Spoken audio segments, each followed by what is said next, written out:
Sports Betting Network.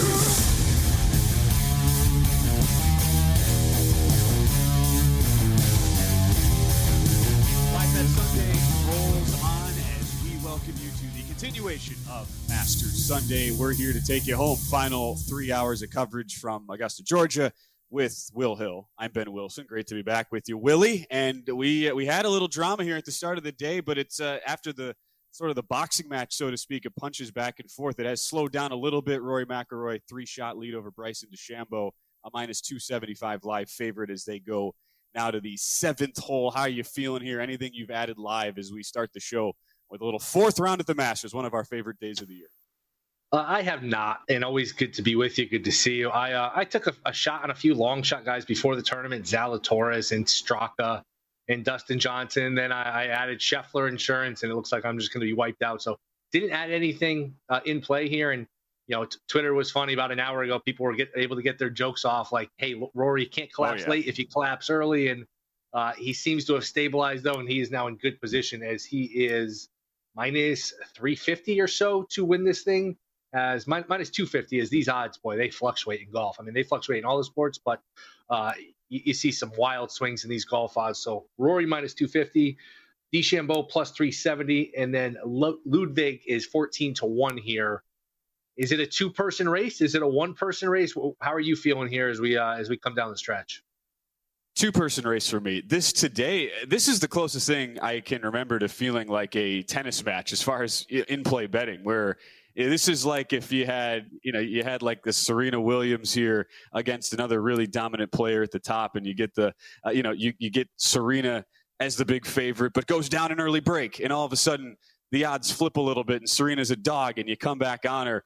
Not to necessarily say Rory is like the greatest of all time, a la Serena, but it's felt like that today, Will, because you had a chance. You could have gotten back on Rory. I mean, he goes down not only the double on one, but a really shaky par on two. He's down a stroke. It looks like Bryson's got all the momentum.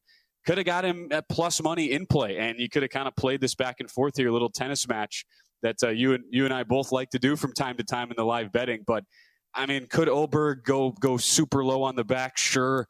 At 14-1. I mean, I went into the day not really feeling like there was any guy I was super in love with, outside of the McIlroy DeChambeau 1-2. So I had some McIlroy pre-tournament here. I did not hedge. I've just kind of played it out here, and it's not like not like it's a big bet when you're talking about payoffs of guys sub 10-1 in majors. I don't do it all that often, so it's not like it's going to be some giant payday. Taking 100-1 long shot and putting a couple units on it by any means. But I'm content just to sit back here. I definitely feel like Rory has weathered this early storm, and at least to me, Will, look, outside of 3 holes this tournament, he's looked like the most dominant golfer on the course by a pretty wide margin. Everybody on Twitter loves to point out those 3 holes that Rory gacked with the 3 doubles. But, I mean, outside of that, it's been an A-plus performance all the way around. And you said something that's very important. Oberg, because JVT and I were going back and forth yesterday. Oberg. I thought I was saying it right with Oberg. You're the preeminent play-by-play person at this network and one of the best there is. So we're going to go with Oberg, right? That's the correct pronunciation? Final answer? Yes. Okay. Final answer. Oberg. Perfect. You got Will. I appreciate you're going down that path of correct pronunciations. It doesn't happen often enough. So we'll of course keep you posted as Rory McIlroy is in a little bit of trouble here off the tee on 7. So wait to see what he does with his approach shot. In the meantime, we got a great day. It's the final day of the regular season in the NBA.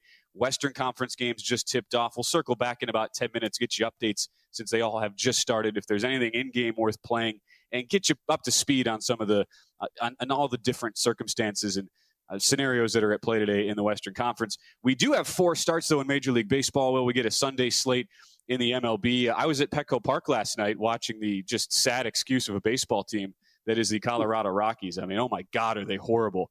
I did not take a stab on them, or I did not lay it with the Padres today. Michael King, a $2.50 favorite. I did not do anything there, but anything that intrigues you here, these 4 games about to start in about 5 minutes.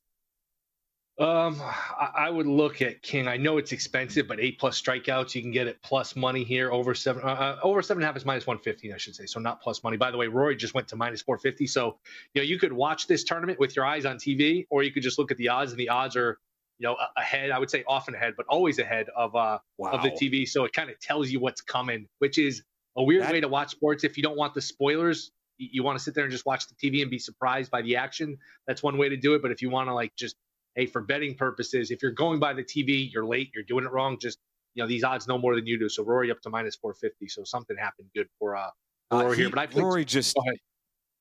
Yeah, I was just saying, Rory just hit the shot of the tournament, Will. I mean, from behind a couple trees, he almost looked like he could have dislocated his shoulder with the swing. Did.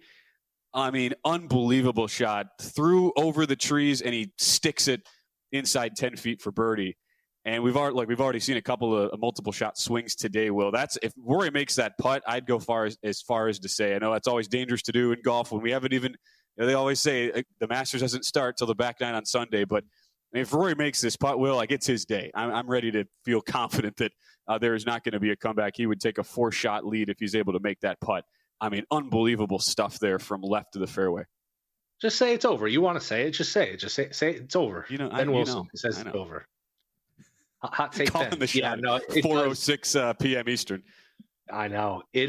Boy, we were talking about this yesterday too on the show. This is getting to the point with Rory. If he ever didn't win, man. Because you're minus 450 sitting here on a Sunday afternoon with a very short way to go here. You got to put this one away if you're Rory. So I was excited for it. I was hoping for some drama. Maybe we still get it. But DeChambeau, Rory, those two not exactly love each other. Very different with how they engage with the crowd. DeChambeau, a lot of fist bumping, a lot of theatrics where Rory basically acts like the crowd doesn't exist. That dynamic is fascinating to watch. But we'll see if we get some drama. But you asked me about baseball. I did play a little King over 7.5 strikeouts. Some good pitchers going late. Gallen going against Peralta.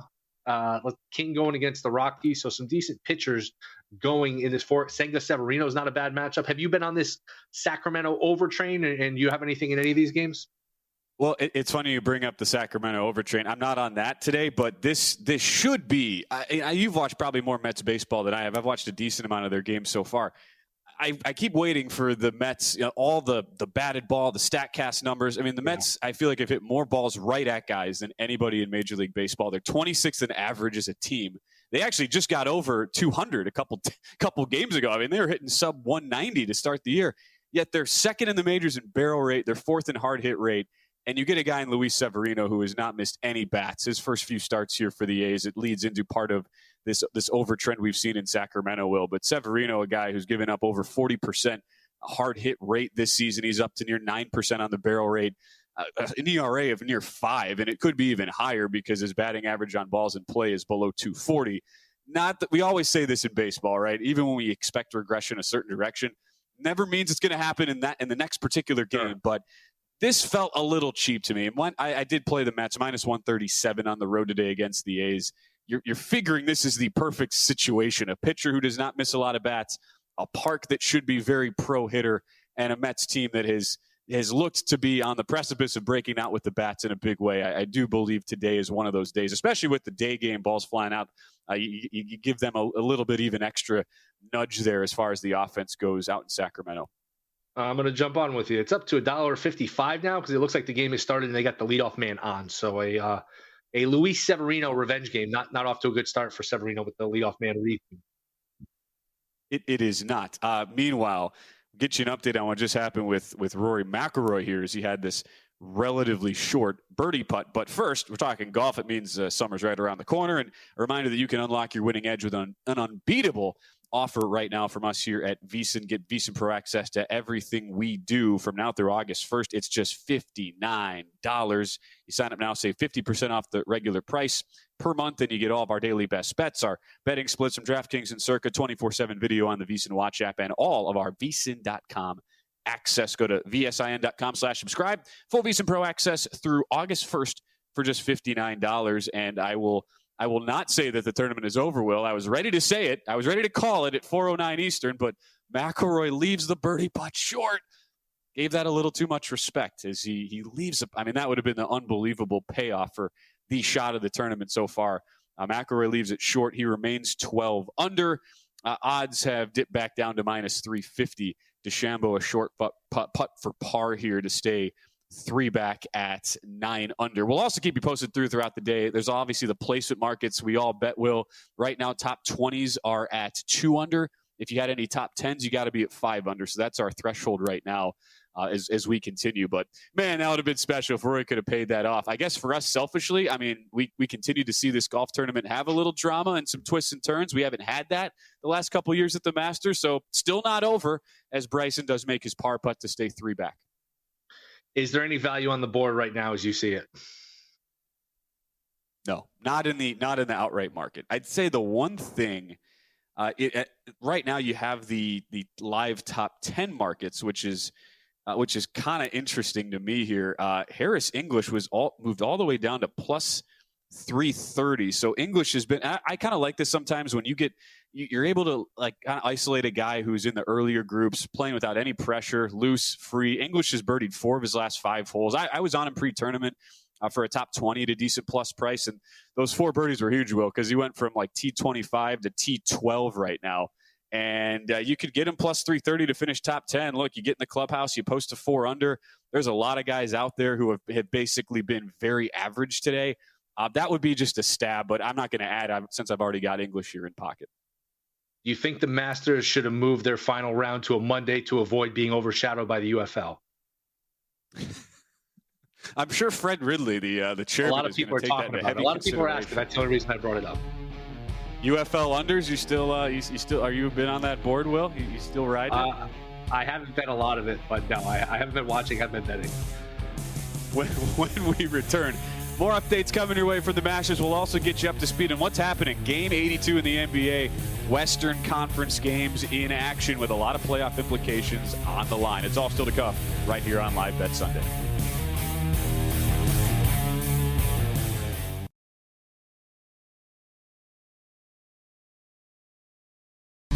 This is Live Bet Sunday on VSiN, the Sports Betting Network.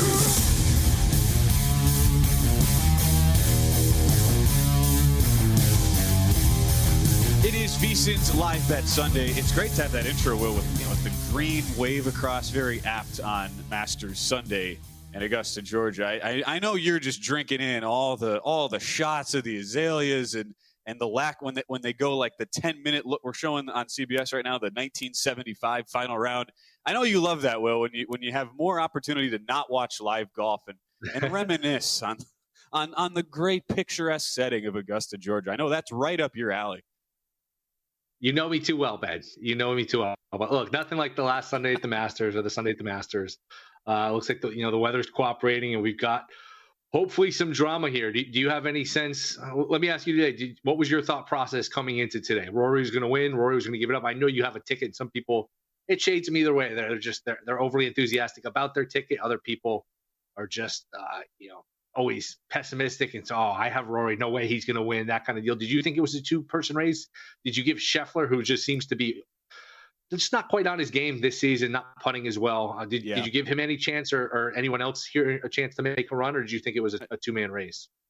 Two-man race for me. And hey, look, I have been burned by McIlroy before. I had him at the Open, what was that, 2 years ago at the Open Championship when he at one point was minus money. He was a favorite making the turn into the back nine. Remember, that was the day he had every green in regulation, could not make a putt to save his life, and ended up losing to Cam Smith in that Open Championship. So I've been burned by McIlroy.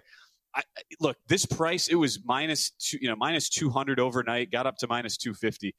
If there was not the history over the last decade, Will, with McIlroy and the struggles closing out tournaments, if you had just been dropped from Mars and you were told to watch the first 54 holes of the Masters, you would have made McIlroy about a $4 favorite. I mean, he was far and away. He was number one in the field, strokes gained off the tee, strokes gained approach, strokes gained tee to green. Was even yesterday where he lost strokes with the putter, I mean, he was still able to shoot 66, which is kind of amazing when you phrase it like that. So to me, this was a situation where, no, I did not have any hesitations about not hedging and sticking out with my bet here. And sure, about 15 minutes in, I was going, oh boy, could this be a repeat after the double? But he's really righted the ship. Both he and DeChambeau find the bunker off the tee on the par 5/8, so it'll be a layup for them.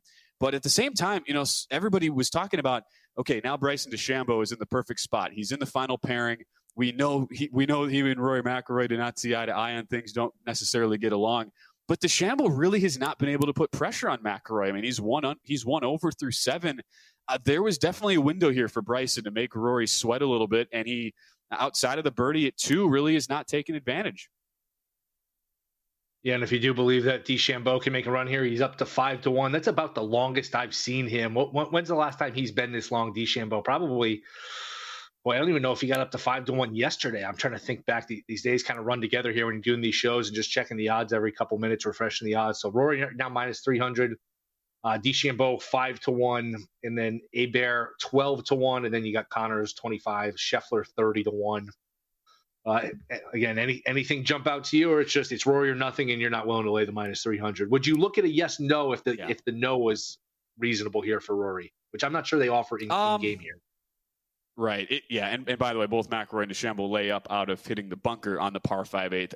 It would need to be a big price. It would need to be like at least 6-7-1 on the no for me to even think about that at that range. DeChambeau was briefly in like the plus 450 5-1 range yesterday, and then he makes the bomb on 18, which gets him within 2 and secures his spot in the final pairing, and that dropped the odds pretty significantly.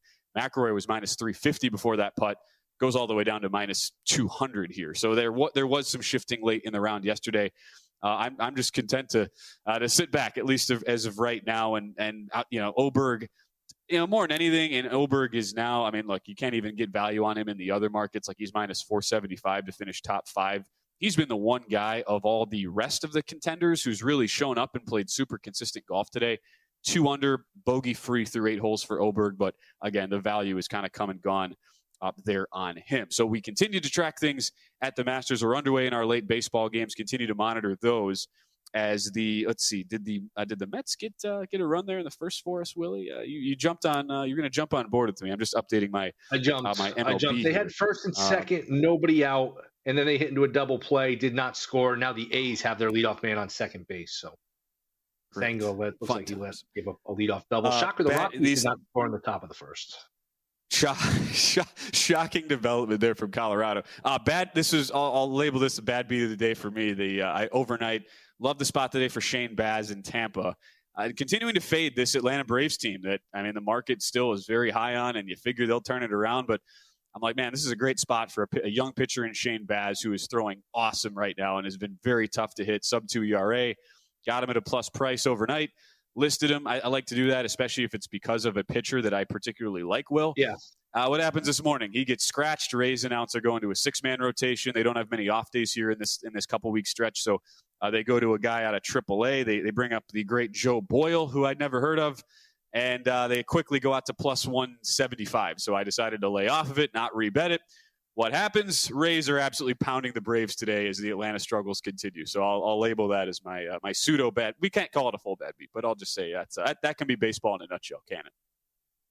Doesn't it always work out that way? I know, like, if you go back and look at personal bets and the bets you like that you didn't make, and vice versa, it never seems to work out in our favor. Maybe we're all just big crybabies as bettors, or maybe we're cursed. I don't know. Maybe, of course, the truth is probably somewhere in between. But it always seems to work out like that. Combination of the two things, I feel like. We'll run it back. Baz will get the start tomorrow now for the Tampa Bay Rays. Let me ask you. Go ahead. No, I was just going to ask you about the NBA. Do you have anything? Yeah. The one game is Clippers-Warriors. That's the kind of fulcrum game here. I assume Minnesota's going to win. I assume Denver's going to win. Denver's got a big lead early. NBA did not get a lot of breaks here in terms of the juice on the final Sunday. The East is all spoken for, so there was nothing there. I do have under. I talked about it yesterday. Under Warriors Clippers under 220, and that line got down to 216 last night. I think there was some question if Curry would play, and then it jumped back up to went from 4 and 220. 221 down to 2 and 216, and then it closed, I think, 4.5, right back to the 220. I'm on the under. It looks like I'm slightly ahead of pace here. So I just thought max intensity of the game. Loser probably going to the play in here. I thought the under was a good play. I'd still jump in if you wanted something live. I'd still jump in under. What interests you here in the final day? Anything from a betting perspective, anything just from a fan's perspective that you find interesting? Yeah, my strategy here, Will, and it's a great thing to bring up because all the Eastern games are done. It's good we got those out of the way with. There was nothing at stake today. But yeah, the Western games, there's still a lot of moving and shaking as far as the seedings, even though we know the 10 teams that will be in the playoffs as well as the play-in tournament. I went with the strategy of I didn't want to play anything pregame because I kind of felt like you would see, like you could get very good like good opportunities here in game depending on the starts. And like one example, I mean, Minnesota here, 23-point favorites against the Utah Jazz. the Jazz, who are fighting for the top pick in the lottery here, when that eventually happens, tied at 40 here, Will, as we near halftime. Minnesota down to 13.5-point live favorites. Minnesota's kind of been my betting kryptonite this year. I cannot seem to get them right whenever I've been on them. They just lay an egg whenever I felt like they're super inconsistent. I don't want to play them. They show up. But this is one where I think because of Minnesota being tight in a tight game here, because with a win, I mean, Minnesota could get all the way up to the 4 seed if Denver and the LA Clippers lose. And the Clippers certainly could slide way, way back depending on what happens with the results. And the Clippers are down 12 right now. So with the Timberwolves game being tight, Denver's up 12 at Houston. I'm honestly, of everything I'm looking at, Will, like Clippers catching 9.5, down 12 against the Warriors in a game that, I mean, both teams are super motivated for. Golden State can only move as high as 6th in the Western standings. Right now, Golden State 7th. Clippers could be as high as 4th. I mean, they could slip all the way down into the play-in tournament. Clippers could end up being as low as 7 here today. I don't think that's the worst play in the world to take a stab on the Clippers, getting near double digits in a matchup where you figure it's going to be a premium on the defensive end. And like you said, Will, you're ahead. You're down to 216.5 on that live total. So that's the one thing that jumps out, especially seeing that Jazz Timberwolves game is very tight, and it's not like a 30-point runaway right away where it's obvious what's going to happen there. And some people will say you're better off in the 7. If you win, you get to play the Rockets. I don't buy that. Warriors are an older team. Clippers are an older team.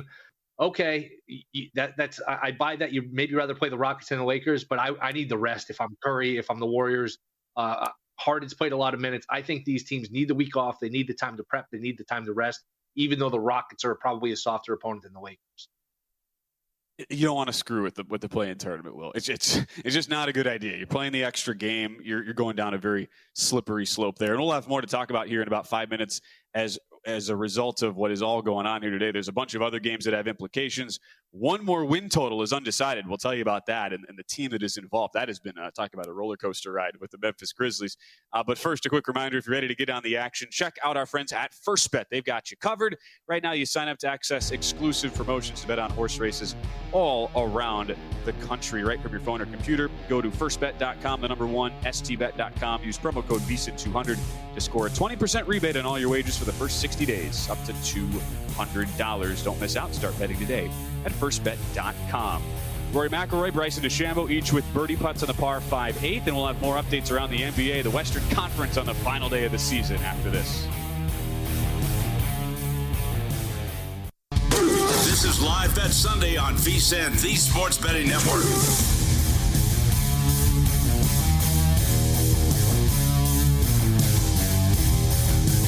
Masters Sunday edition of Live Bet Sunday continues with a pair of pars made at the par 5/8 for Rory McIlroy and Bryson DeChambeau. Back with Will Hill. I'm Ben Wilson.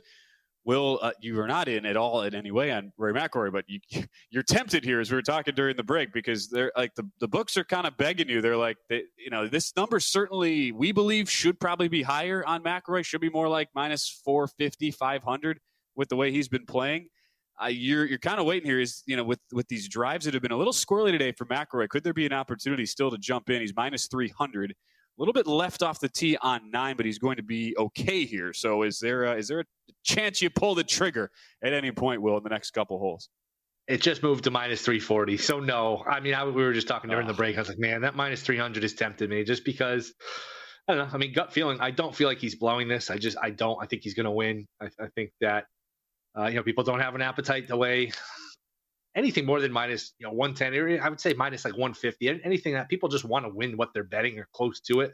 So there's value on these the so-called bridge jumpers.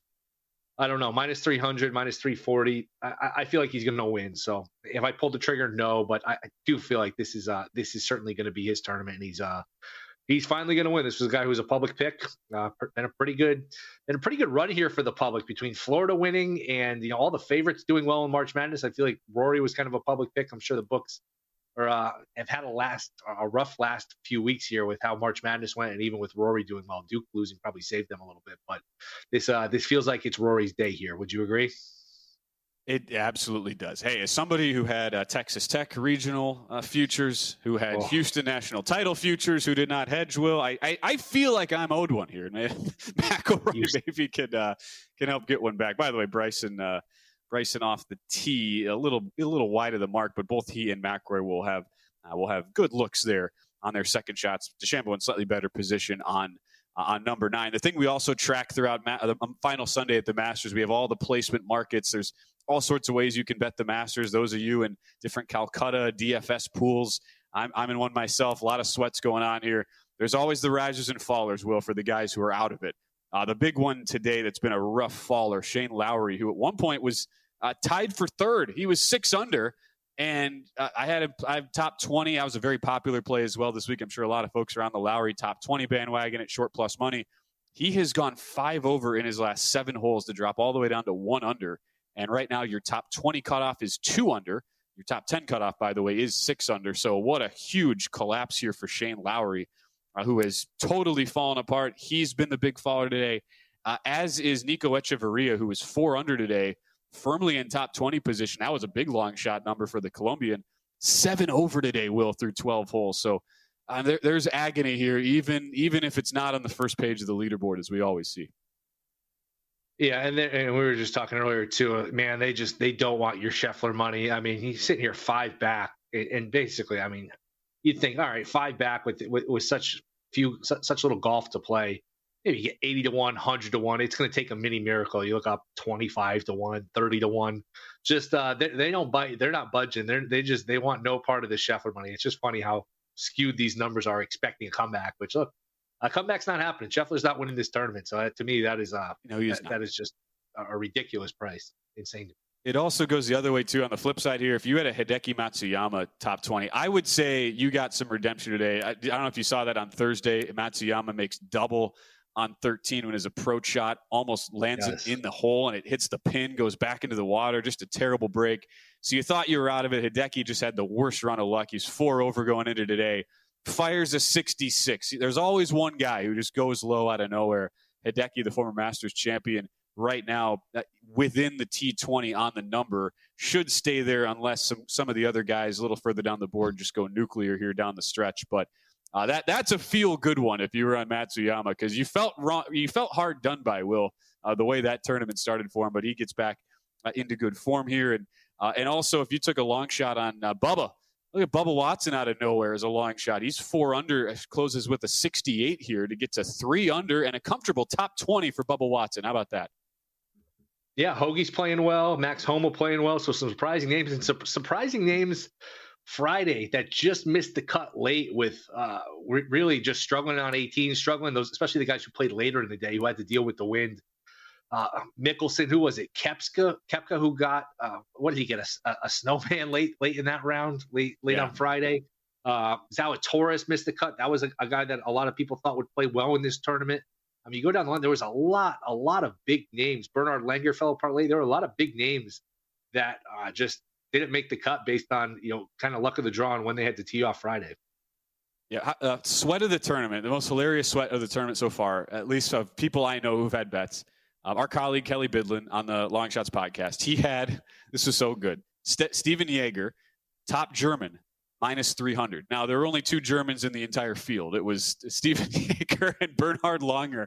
And Kelly had a very rational take. He's like, well, I got to beat Bernhard Langer. The guy's almost 70. He's playing in his final Masters. That should be like minus 1,000. Well, with, I think, 3 holes to go on Friday, Steven Jaeger was outside the cut line. Langer was even.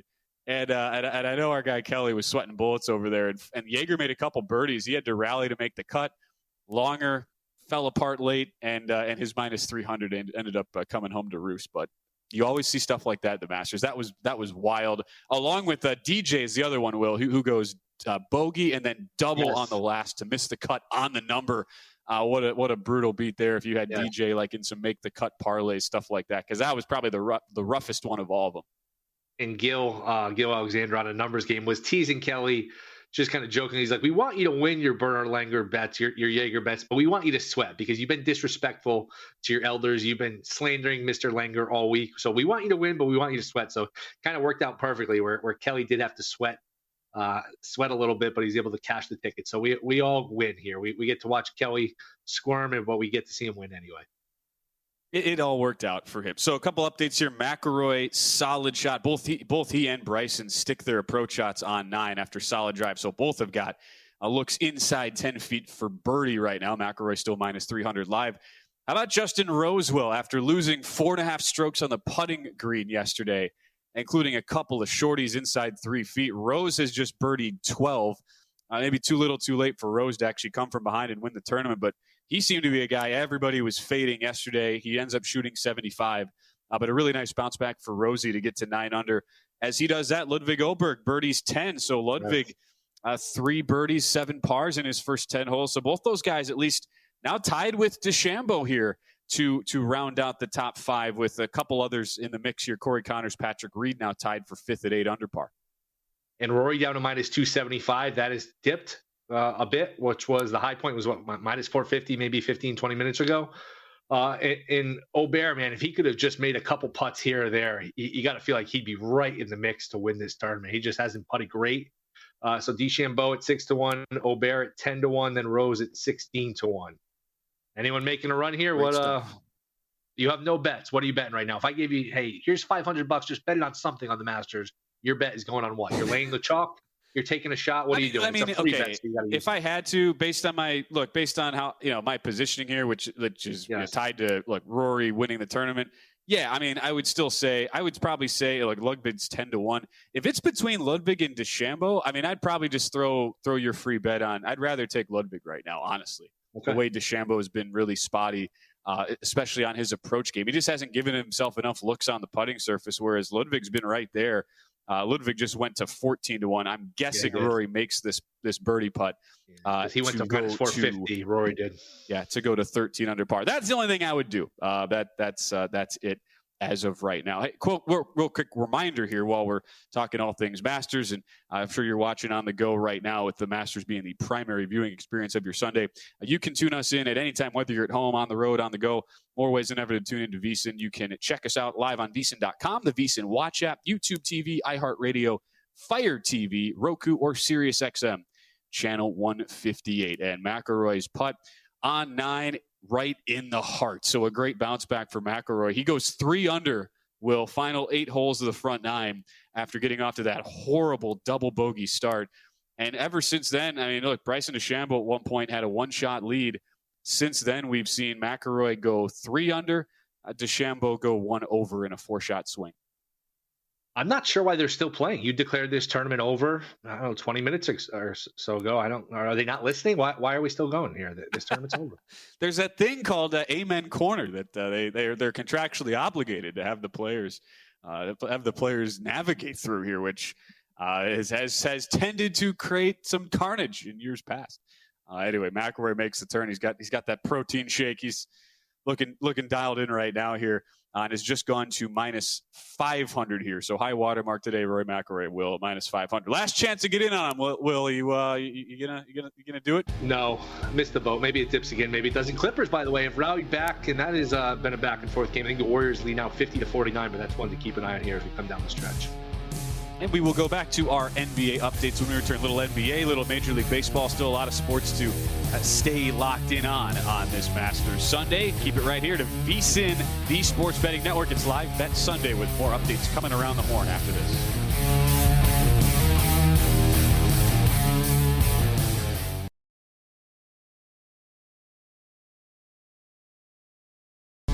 This is Live Bet Sunday on VSiN, the Sports Betting Network.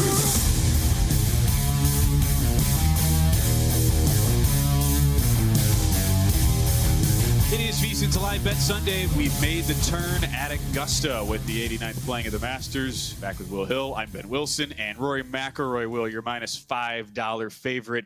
Luckily for us, we've got other sports to talk about because this is the third or fourth straight year where it's been, look, outside of the first couple holes, McIlroy, ever since stabilizing, has created somewhat a drama-free Sunday here at the Masters. He makes the birdie on 9. DeChambeau misses from basically the same spot, just inside of McIlroy's ball.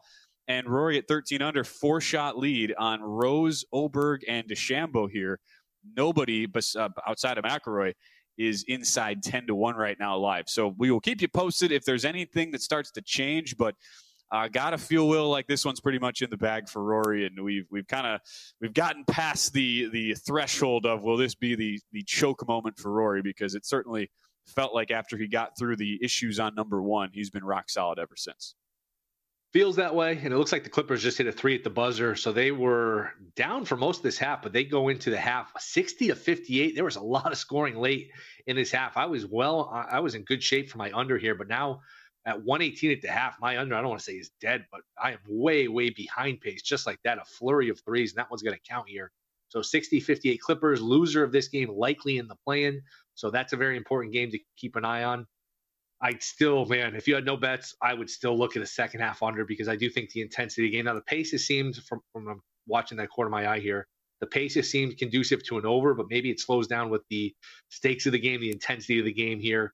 I'll have to check here what they're shooting from three, because it just feels like they're making a lot of shots here, but I would still look towards a second half under here in that game. An important game, but yeah, Rory up to minus 550. But one caveat with Rory in this tournament, though, it's so high variance with, we saw, like we talked about Friday, these guys struggling on 17 and 18, and you hear people say all the time, hey, this tournament doesn't start until Amen Corner on Sunday. We'll see, but it does look like Rory. What are we looking at here in baseball? Anything catch your eye in terms of the Mets or anything else going on? Nothing in the Mets-A's game there to the top of the third as far as that goes. The one we'll get into some of the finals here as they come in, but we're really down to just four or five games or so going on live. I'm really just locked in here to the NBA outside of the Masters, Will, and we're on this Sunday. We've got all the Western Conference games. There are 8 of them now at the half, so we've got some good opportunities here for some halftime lines.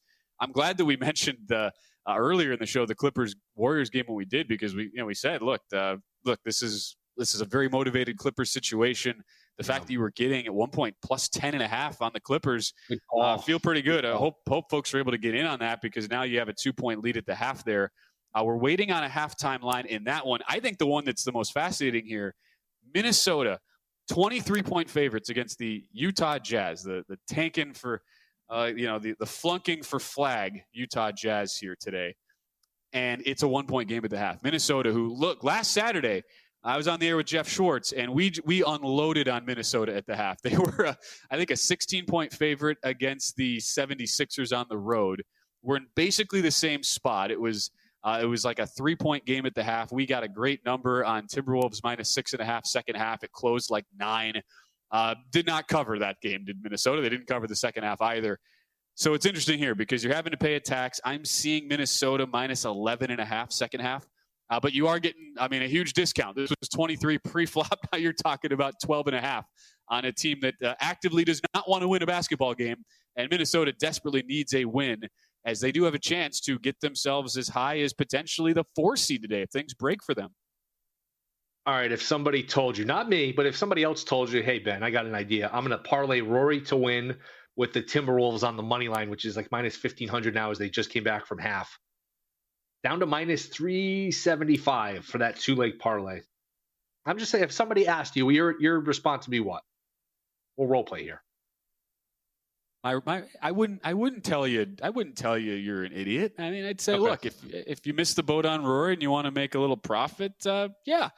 And there's going to be a situation where there's plenty of options because of the live betting angle. If things go south for one of those situations, you have an opportunity to get off of it if need be. But yeah, the Minnesota thing, I'm hesitant only because I've gotten burned by them so many times in this very same spot. But I'll say they're not losing this game. Utah doesn't want to win. They're not losing. Utah needs to lose to clinch the worst record, with Washington pulling off an upset earlier, 9.5-point dogs in a game that we'll remember for a long time. I think Bub Carrington hit a game winner and Washington won. So Utah, man, these teams are trying to lose. They're doing a good job of it. I think Utah, there's no way they win this game. Absolutely no chance.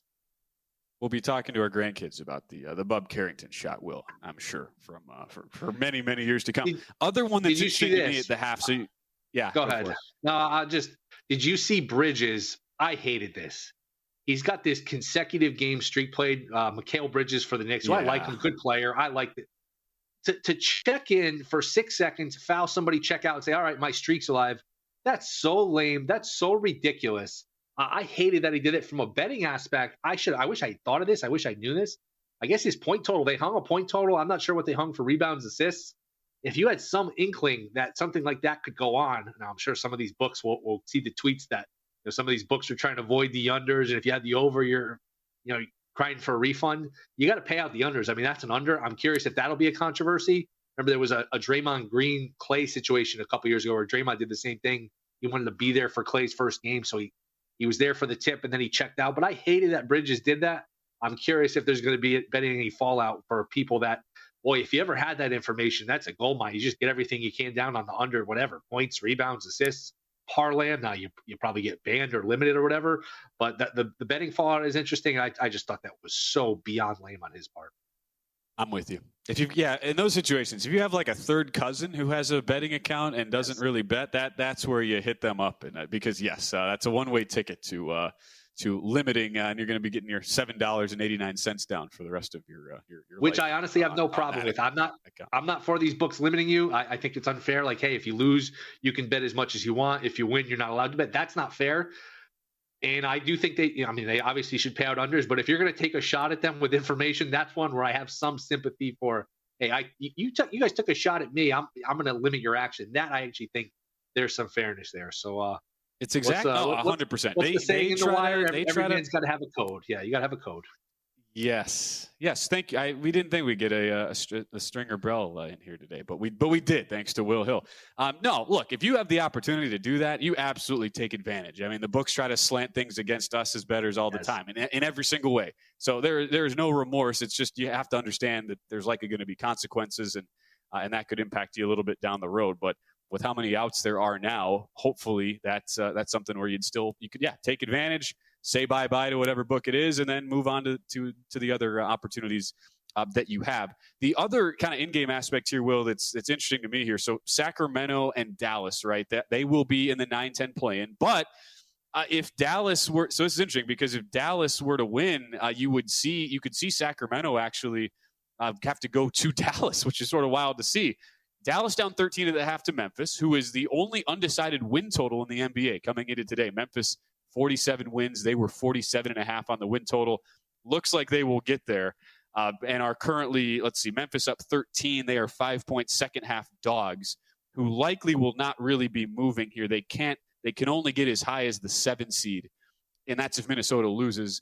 Otherwise, they will stay number 8. So that's an interesting one where, look, Dallas is looking at Sacramento. It's only a 5-point game. I mean, and Dallas got a huge move in their favor. They had about a 7-point line move going their direction.